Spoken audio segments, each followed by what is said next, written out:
This is going to be another one of those instances where I can't tell if the camera's going to cut out. Hi guys, welcome back to my channel. Today I'm going to be taking you through top 24 books I want to read in 2024. I made a shelf on Goodreads.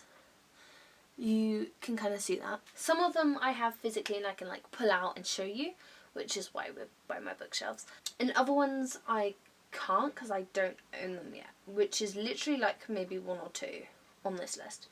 And they're in no particular order. On some of these lists I have the whole series put down, on other ones I only have the first book, which I might not be able to show you. That's what we're doing today. I'll go for series first. So first on my list I have, I'm not going to pull up the whole box set because there's books side by side and they're sort of leaning on it, but I have the Throne of Glass series by Sarah J Maas. I've read the first book, so I've read the first book. I've read The Assassin's Blade. I read it in November. I know you don't have to read The Assassin's Blade first. Some people read it third, some people read it fourth. I chose to read it first because everybody that I follow on social media read it first, and I'm not sure if I hate that yet. In my box set as well, it came first. It was like Assassin's Blade, then Throne of Glass, and so on and so forth.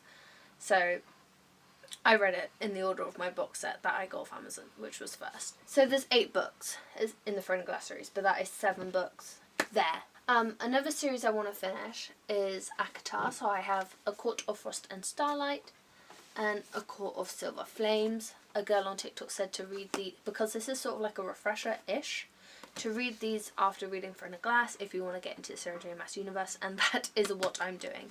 I'm taking that word as gospel. And after Crescent City 3, which is House of Flame, there's another ACOTAR book coming and I'm so freaking excited. I've been seeing so many TikToks and Instagram reels about ACOTAR, and I want to reread the first 3 books, but I know if I do that I'm gonna die because I'll get halfway through and be like, why am I doing this again? Some series I want to start, my first one's wrapped, but I can show you this one, is the Magnolia Park series. My first one is over there. This one is actually The Long Way Home. I have all 4 of the books.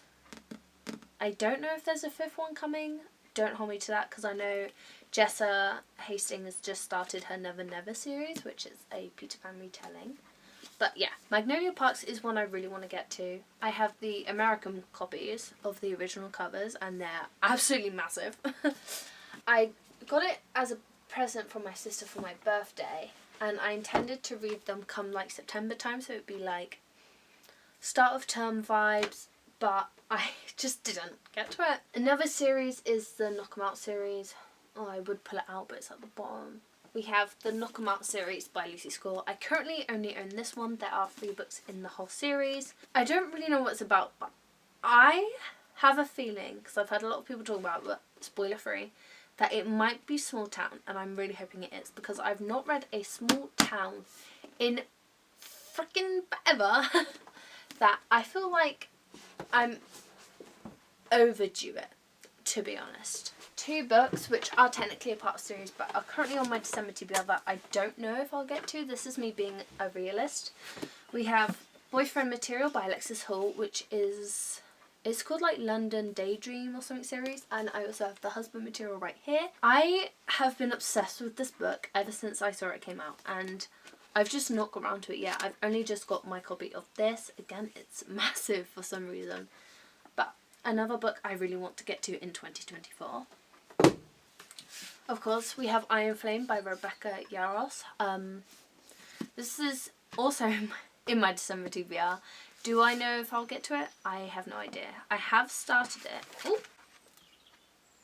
That could have been bad. I have started it, but I don't know if I will get to it right now. It definitely, if I don't get to it in December, it would definitely not be January because I'm sort of dedicating that to Throne of Glass. But it's in my vision, okay? Just know it's there in my mind. Okay, another series that I want to start. The first one, again, is wrapped because I wrapped books for my December TBR. But we have the Shadow and Bone series. I've owned these books for over like a year and a half now, and I've still not got to them. It was gonna be the series I read after I read the Cool Prince series, but then I got other books and more books and even more books. So by putting these, I can get through some more, and I really want to read these before I read the Six of Crows duology. But some books I've owned for a long time that need to be on my TBR. I want to read the Shadow and Bone trilogy in 2024. I'm not like focusing on series in 2024, though it looks like it. I just have a lot of series that I need to like read. I think that's it series wise. We'll just carry on going down the list. I really want to read Divine Rivals, which is the first by Rebecca Ross, which is the first book, it says here, in the Letters of Enchantment series. I've heard amazing things about this. I think it's a story I'm really gonna like because it's, I don't want to say high stakes, but it's like writers, and I really love when writers are the main characters in book, like in Book Lovers by Emily Henry. And the American cover's so pretty. The Spanish Love Deception by Elena Armas. I think if I don't get to that book in 2024, I might just have to get rid of it or like donate it to a library because it's been too long. Like there are some books that I'm like, I'm gonna get to this, but this one I just keep missing it, and I don't understand what I'm doing by just missing it. So I need to read that book. If I don't, I'm binning it. I will give it away. The Do-Over by Lynn Painter, which I really want to read around Valentine's Day because it's a Groundhog Day trope around Valentine's Day, and I feel like it will just be, I know everyone was doing that this year, like earlier this year.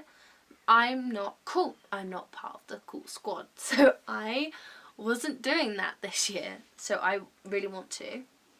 To finish off a series, Karen M. McManus is bringing out has brought out the third book in the One of Us is Lying series. It's called One of Us is Back. I am an avid Karen M. McManus thriller fan. I said it. Some people my age, like I'm 21, some people my age really don't like her writing. It's a bit young. I find it perfect. I'm not a big thriller gal. I don't read a lot of adult thrillers. I have a few, like thrillers and mysteries, pardon me.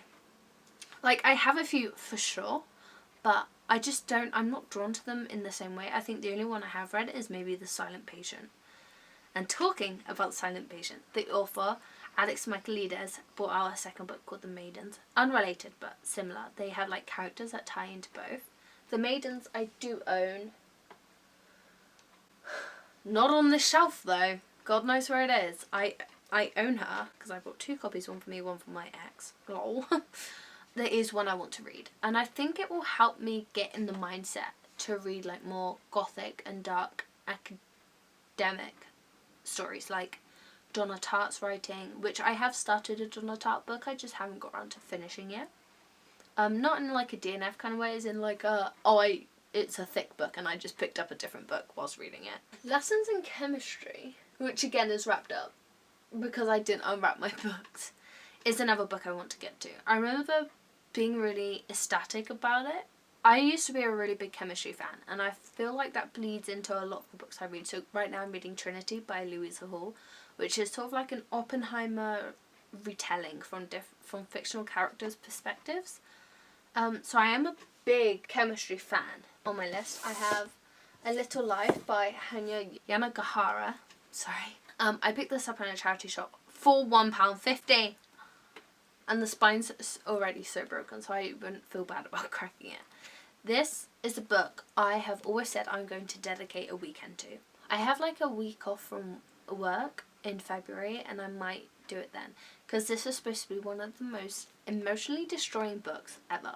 And I want to be emotionally destroyed. I'm just hoping it won't put me in a book slump, and I feel like every time I read a book that is this thick, I end up in a book slump. But I'm gonna give it a go nonetheless. We only have like 1 or 2 books left on my Goodreads shelf that I've not mentioned yet. So one book is The Invisible Life of Addie LaRue by V.E. Schwab. I don't know, I've not read anything by V.E. Schwab. I know a lot of people like their writing, and I know some people find this book quite jarring. It's written like literary fiction.